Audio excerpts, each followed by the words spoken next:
Man, countdown to media day. Golden State Warriors basketball will be back in our lives before you know it.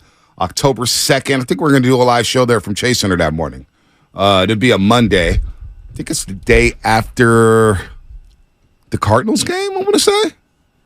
Maybe after the Cardinals game. You think we'll get a chance to interview Steph, Clay, or Dre? Probably not. Probably not. Clay can be as candid as Bryce Harper? I don't think they'll be there that early. It's early, 6 to 10. Would you tell Bob personally that I said hi? No, I will not. How you doing, Bob? Maybe he'll be there. ESPN duties. He'll have to ask some questions. Bob Myers, hope you're doing well out there. Warriors will be back. Clay and Looney out there in China having a good time. Kiwi Gardner. Remember Kiwi Gardner? I do. Little Kiwi. He's out there with them. Kiwi's out in China with Clay and Kevon Looney. Love me some Kiwi, man. Love me some Kiwi. DM'd him the other day, man. Kiwi, one of my favorite players. Pro-Am history. Yeah. In history. 5'6", 5'7", crazy handles, Him and crazy Circus shot. King when I think of Pro-Am. Yeah, right? Yeah. Kiwi stole the show, man. Yeah.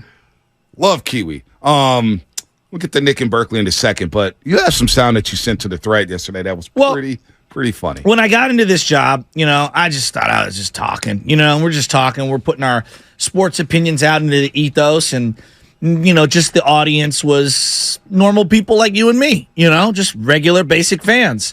I did not think athletes were really listening. And you said, no. They listen to everything. And the more and more that I've done this job, I do believe that there is a larger amount of athletes who listen than I was ever willing to acknowledge. Not only, they may not listen, not all of them, but some do, a lot do. But what happens is their camp listens. I know everything. And they send it to them. I know everything. So they start dry snitching. Like, I won't say, I remember talking to a radio host a couple years ago. It's like, yeah, man, this player in this camp is on me, man, blah, blah, blah. So what they do, and I don't want to throw Brownie Blends under the bus, but we saw Brownie Blends commenting on our Instagram stories when we were talking about Draymond Green, and I ran into Brownie Blends on ring night. He goes, oh, man, you let me down. I said, Brownie, I'm not saying anything personal about Draymond Green. I'm just giving you my opinion. Constructive criticism. Dre's cool. Got nothing to do with him as a person. We're talking hoops. So, you get a Brownie Blends in the crew who was sending their athlete or their boy something, a clip or an article or this and that, but they're tapped in. They are tapped in, no doubt about it. Well, I'm not trying to blend the two, but not that I'm some athlete, but I made Barstool again yesterday because of the Philadelphia thing. Shasky loves it. Somehow I got clipped. He acts like he don't like it. The amount of people that hit me up, and then, of course, my mentions become a dumpster fire again. Philadelphia, I get it. You hate me. I get it. I get Barstool, I'm not a fan of Barstool. Huh? I'm not a fan of Barstool and what they're about. Some elements of what they do is cool. I don't get it. But I'm not a Portnoy guy. I never have been. Good for him. He's got his money. He made something out of nothing. I'm not going to knock the hustle, but I'm just not a fan of him. Well, Barstool and what they represent. They represent a different type of life, a lane I'm not in. But to my original frustration is that you and I were having a larger conversation, and I got clipped by WIP. I don't know how the hell they were, why or how the hell they were listening. They listen to everything. They're clipping everything. Anyway, point being is I got clipped, and it was this 1-minute clip, but it was a 10-minute conversation with much more nuance, and now I can't evade the damn thing. But anyway, neither here nor there. But speaking of WIP... Well, they are low-life scumbags, so I'll say that. No, anybody who fights, at a sporting event or throws something at a sporting event, you're a scumbag. I don't care what jersey you're wearing, okay? And you're not a real fan. Real fans go and respect the people around them and don't just ruin it for everyone. So, but here's what I would say is that WIP is a legendary station. Legendary station. And when I think of sports radio, I think of, WFAN, and I think of WIP, New York and Philly. WEEI is another one, absolutely. Chicago, the score, and everything going on over there, ESPN Chicago. So if you call into this station, Steph Curry might be listening, as we found out in the doc. Yeah. If you call into WIP... Listening or watching. I know everything. If you call into WIP... Bryce Harper might be listening. Listen to what he said in postgame yesterday. Real quick before Bryce, I got the call. I got Chuck's call. Got the call? Yes, wow. I found it. So this is Chuck from Mount Airy, which I guess is in North Carolina. He's a regular on 94 WIP. This is on with Marks and Reese, their midday show over at 94 WIP. Yeah, So Ike here's Reese. Chuck from Mount Airy calling in. All right. Bryce Harper, man, might go down as one of the best Philly ever. You know what I'm saying? And I tell you, I don't want to see nobody else win a ring more than I want to see that guy win a ring. So there was that. That was really cool. Chuck from Mount Airy, big Bryce Harper fan. Here's Better Bryce. than Michael Jack Schmidt? Bryce after the game yesterday, after homering. It's funny, I was driving in today and, I'm listening to WIP like I do a lot, the 2 o'clock hour. And a guy named Chuck called in. He calls in a lot. He's hilarious. But I said, he was talking about our team and talking about me and stuff. And I walked in the training room. I was like, I'm going to go deep tonight for Chuck. That guy had me fired up, man. That's cool. I mean, honestly, that's cool. Number one, that Bryce Harper's listening to WIP every single day, that he admitted he does, and that he listened and remembered the guy's name and then shouted him out and then was joking with guys in the locker room, I'm going to go yard for Chuck. I mean, I don't know. I got a kick out of that. I mean, that's awesome. It not only is it awesome, but it shows you that these guys are human too. Absolutely. And so they read, they listen, and I get who's our soldier from a couple weeks ago where he said, well, Trey Lance has a family and, they may be listening and maybe you should be nicer. And I'm like, look, we're just critiquing pro athletes. That's what we do. They know the drill. Yeah. Their families know the drill. They're playing the athletes. Part Tell of their the families hazard not, pay. yeah, you know what I'm saying? They're told not to listen. All right? And so, but you get guys like Bryce Harper. The couple times I got tipped off that athletes listen because I was like you, Shasky. 2016, talked to Javi Lopez in the clubhouse. I'm doing a little podcast, and I'm asking about trades. How's an athlete, what's the feeling like the week of the trade deadline, knowing that you may be on the move? And he's talking about how stressful it is for family, blah, blah, blah. I turn off the recorder. Hey, man, Javi, thanks for the time. Hey, man, you sounded good yesterday, man. I was really, it's like, huh? And I was like, oh, man, I got to watch what I say. He goes, no. And he tipped me. He goes, listen, everything is fair game on the airways if you're talking about us on the field. Yeah. But if you start attacking us personally, start attacking our character, then that's when we have an issue. And so I knew that going into an interview when I was with Papa. We had Sean Smith on the quarterback. He'd just been demoted. To second team defense. He was a big boy. He was a big boy, but remember, he was a bust with the Raiders. Well, he Brandon got beat Cooks on the 99. burned him in that first game against New Brandon Orleans. In the 99-yard Cooks touchdown. like 200 yards. Yeah, 99-yard you touchdown. could have Brandon Cooks for a first rounder right now. He was traded like 5 times. I'm actually worried about him in the Cowboy uniform. I think he could ball out next to CeeDee Lamb. Okay. Brandon Cooks good player. Just don't stay healthy. But then Sean Smith, he got demoted to second team. And he comes over to do the interview with Papa tonight, and he's like angry, right? He's like, bad. And I'm like, we're going at him hard, too. That was one of the ones. Greg going at someone hard? No, well, he actually let me get a couple questions in, too. But we were going in. Wait a minute. You were allowed to breathe? I do. We were at Kent. Dude, we were going in on Sean Smith, right? And so he leaves, and we go to break, and Papa's got his legs crossed. I go, man, Sean. I was like, he was intense. He goes, he listens. He hears how critical we are. He's heard. He knows what's up. He's just been one of the second team.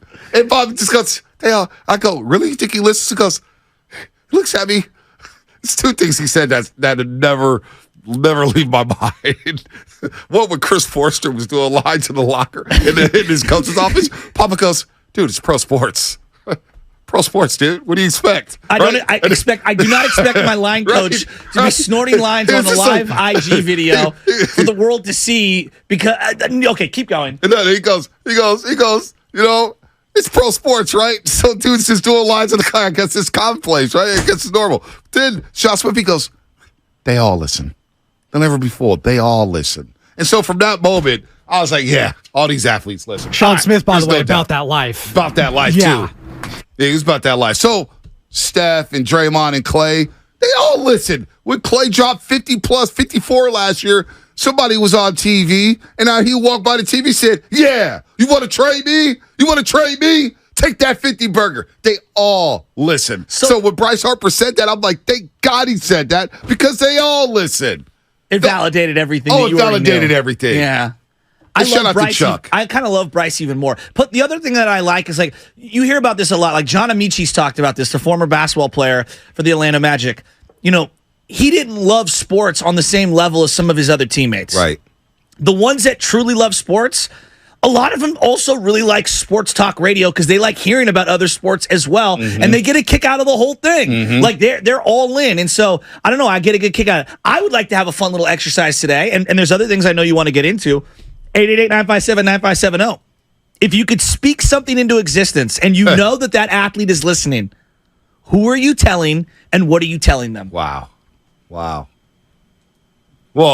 see, I'm cool with that. And I'm eager to hear that. But you got to be respectful. You got to be respectful, but also there's a lot of stage fright that happens. It's one thing to call Shasky and Bonte to say, hey, I'm going to say this to this athlete, blah, blah, blah, blah. Don't let these athletes get up in the studio because all of a sudden, oh, man, I'm such a big fan, blah, blah, blah, blah, blah. I mean, Barry Zito, I ripped for 10 years. He came into the studio. You start sucking and him more. Me and Covey were eating out of the palm of his hand. Oh, my God, you sucked I him. bought his album. I mean, you basically validated his contract. I mean, the slurping's going on in that interview. I was like, damn. I mean. But it happens. I asked him if I could be a roadie on tour with him. It does happen. Listen, I know I've said some things. I've kissed up. I've kissed some ass when I had to. Are you a sausage guy? Doing damn well in the back of my mind. The sausage is never going to leave me, huh? Dude, no, it's not going to leave. But seriously, we'll be on here talking about three-way trades with Draymond Green, and I got to go to television and they tell me with 4 minutes left, oh, we're interviewing Draymond Green.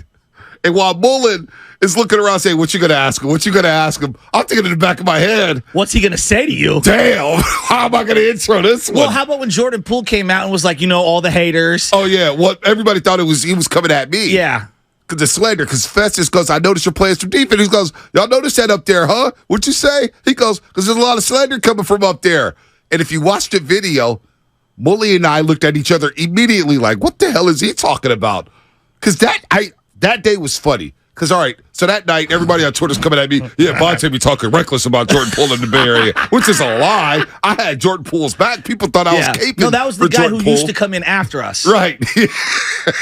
He now works 2 to 6. Mark Willard. Listen, so that happens, right? And I'm thinking to myself, damn, I did nothing to Jordan Poole. What did I do? That day on the pregame show, we had a pre-show meeting. And I said at the end of the meeting, I go, hey, guys, Jordan Poole has 3 turnovers in the last 3 games. Let's show JP some love. Literally put a highlight package in. My idea to throw a JP package in. You'd be like, hey, let's show him some love. He's playing well. I know, the back pedal's real. Well, not for me. I was all about Team JP. All about it. And then all of a sudden, slander, and I'm on Twitter getting cooked. Talking about, yeah, he's talking to Bonte. He's talking reckless. Well, number one, you don't listen to the show because we don't talk reckless about JP. But that happened, and that told me everything. It's like, oh, boy, JP's reading and watching everything. And there was an article about him that day, and I'm not going to say from who author or whatnot, but I know who he was talking about. And we found out who he was talking about. And for the record, he wasn't talking about me.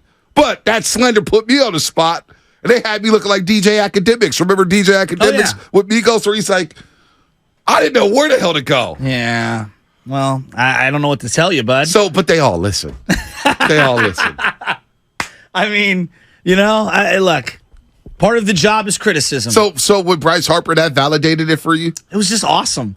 I love sports radio. Like, even if I wasn't doing this, I still, you So who are you hoping listening right now? If you had to pick one athlete in the Bay Area right now, you're like, ooh, I hope he's listening. One athlete? Or just one big figure, one sports figure. Would it be Shanahan?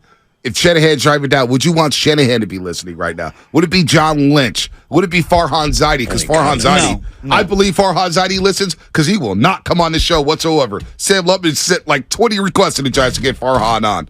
He ain't coming on this show. There's no chance.